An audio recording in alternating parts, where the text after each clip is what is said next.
दोस्तों, रावण की मृत्यु के बाद पटरानी मंदोदरी ने क्यों किया देवर विभीषण से शादी का फैसला। दोस्तों, रावण की मृत्यु के बाद उसकी पटरानी रानी मंदोदरी सती होना चाहती थी, लेकिन राम ने उसे ऐसा करने से रोक दिया। मंदोदरी बहुत धार्मिक थी और ज्योतिष की प्रकांड विद्वान भी। आखिर क्यों इस पतिव्रता स्त्री ने देवर से शादी करने का फैसला किया। मंदोदरी ने सीता हरण के बाद रावण से कहा था कि वह गलती कर रहा है। रावण की मृत्यु के बाद वह सती भी होना चाहती थी। बाद में उसे क्यों महसूस हुआ कि देवर विभीषण से विवाह कर लेना चाहिए। दशहरा खत्म हो चुका है।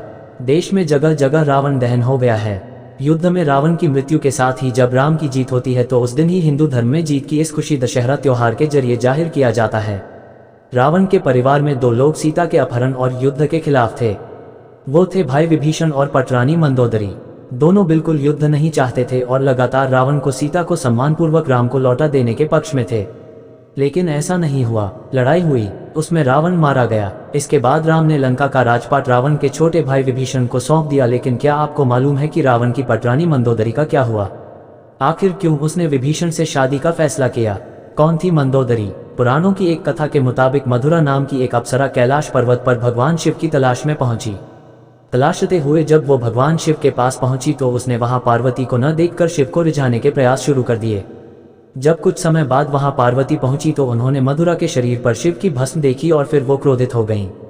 पार्वती ने मधुरा को शाप दिया कि वो 12 साल तक मेढक बनी रहेगी और कुएं में उसका वास होगा। मधुरा को अपनी गलती की कीमत चुकानी पड़ी और असह्य कष्ट का जीवन शुरू हो गया। इस तरह मधुरा मंदोदरी बनी। जिस समय ये सारी घटनाएं घट रही थीं उसी समय कैलाश पर असुर राजा मायासुर अपनी पत्नी के साथ तपस्या कर रहे थे। दोनों एक बेटी की कामना के लिए तपस्या कर रहे थे। 12 वर्षों तक दोनों तप करते रहे। इधर मधुरा के शाप का जब अंत हुआ तो वो कुएं में ही रोने लगी। सौभाग्य से असुरराज और उनकी पत्नी दोनों कुएं के नजदीक ही तपस्या में लीन थे। जब उन्होंने रोने की आवाज सुनी तो कुएं के पास गए। वहां उन्हें मधुरा दिखी जिसने पूरी कहानी सुनाई। असुरराज ने तपस्या छोड़कर मधुरा को ही अपनी बेटी मान लिया। मधुरा का नाम बदलकर मंदोदरी कर दिया गया। महल का जीवन और रावण से मुलाकात। असुरराज के महल में मंदोदरी को राजकुमारी का जीवन मिला। वो अपनी नई जिंदगी में बेहद खुश थीं। लेकिन इसी बीच उसकी जिंदगी में रावण की एंट्री हुई। मंदोदरी के पिता मायासुर से मिलने रावण पहुंचा। वहीं उसने मंदोदरी को देखा और मोहित हो गया। उसने मायासुर से मंदोदरी का हाथ मांगा। मायासुर ने यह प्रस्ताव ठुकरा दिया तो क्रोधित रावण मंदोदरी का अपहरण कर लाया। दोनों राज्यों में युद्ध की स्थिति बन गई। लेकिन मंदोदरी जानती थी कि रावण उसके पिता से ज्यादा शक्तिशाली शासक है। इसलिए मंदोदरी ने रावण के साथ रहना स्वीकार किया। सीता अपहरण का विरोध। मंदोदरी का चरित्र रामायण में बेहद नैतिक दिखाया गया है। जब रावण ने सीता का अपहरण किया था तब मंदोदरी ने इसका विरोध किया। मंदोदरी बार बार रावण को यह समझाने का प्रयास करती रही कि दूसरे की पत्नी का अपहरण अपराध है, लेकिन रावण नहीं माना। आखिरकार राम के साथ युद्ध में रावण की बुरी पराजय हुई। वह मारा गया और मंदोदरी विधवा हो गई। विभीषण के साथ विवाह। रावण की मौत के बाद भगवान राम ने मंदोदरी को विभीषण से शादी का प्रस्ताव दिया था। उन्होंने समझाया कि विभीषण के साथ मंदोदरी की जिंदगी बेहतर रहेगी, लेकिन मंदोदरी ने इस प्रस्ताव को अस्वीकार कर दिया। कहा जाता है कि इसके बाद एक बार भगवान राम, सीता और हनुमान के साथ मंदोदरी को समझाने गए। तब ज्योतिष की प्रकांड विद्वान मंदोदरी को महसूस हुआ कि धार्मिक और तार्किक तौर पर, नैतिक तौर पर सही देवर विभीषण से विवाह करना गलत नहीं होगा। ये महसूस होने पर उसने इस प्रस्ताव को स्वीकार किया। विभीषण से उसकी शादी हुई।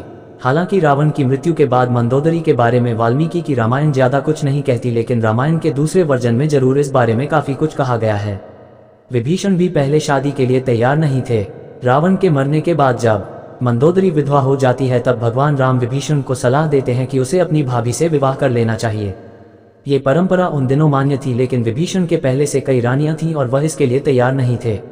ये भी कहा जाता है कि अगर विभीषण ये शादी कर लेते तो उन्हें भाई की जगह लंका पर शासन का नैतिक अधिकार भी हासिल हो जाता। विवाह राजनीतिक और राजकाज से ज्यादा जुड़ा था।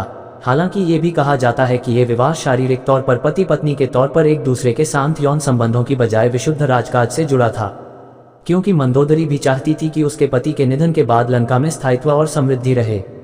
वह राम से शत्रुता की बजाय मित्रता चाहती थी। रावण की मृत्यु के लिए उसने राम को कभी जिम्मेदार भी नहीं ठहराया।